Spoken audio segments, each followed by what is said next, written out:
Welcome to Thursday of the Passion Week. It's the day of preparation for our Lord's crucifixion. On Thursday, He tasked two disciples with preparing for the Passover meal. It starts by His sending them on a cryptic mission. He tells them, I want you to go into the city, and there you're going to find a man carrying a pitcher of water. Follow him. And then when you get to the house where he stays, tell the owner of the house that the Lord needs your house to celebrate the Passover with His disciples.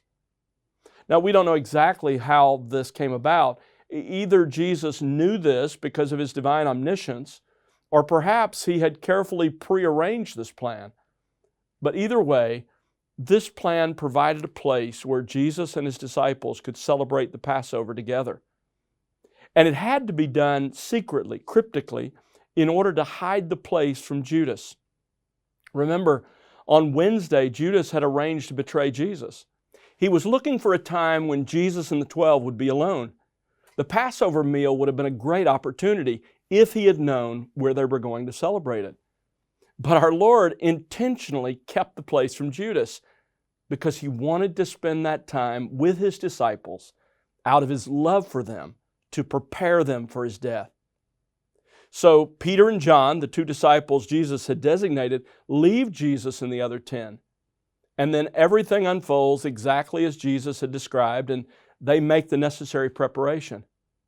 That afternoon, they would have taken the lamb to the temple, and there, by the priest, they would have been given a knife to kill the lamb. One of them would have slit the lamb's throat.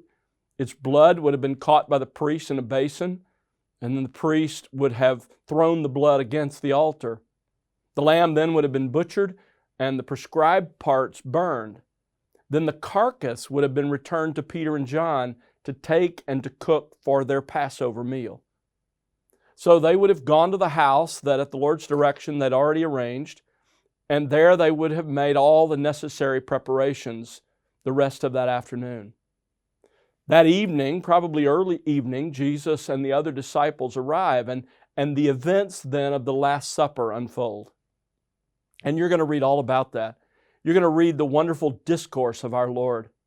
I don't want you to miss the fact that all of this was driven by our Lord's love for His disciples, to equip them, to prepare them, to comfort them.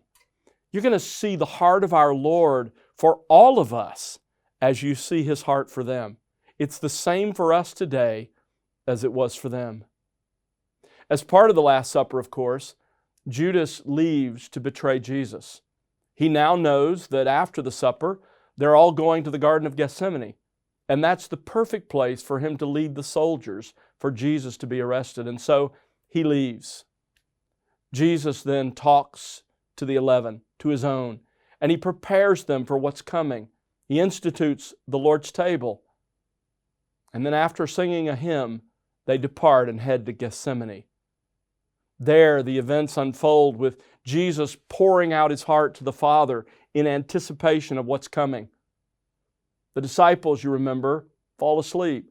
I think they sleep because of the busy events of the day and because of the sadness in their hearts in light of all Jesus had just told them was going to take place.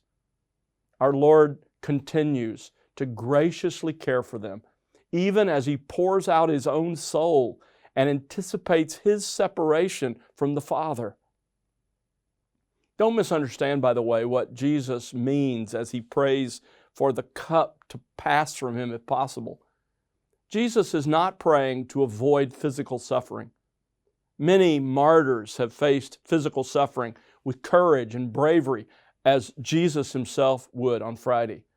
Rather, He recognizes in that moment that He's going to face the cup of the wrath of God.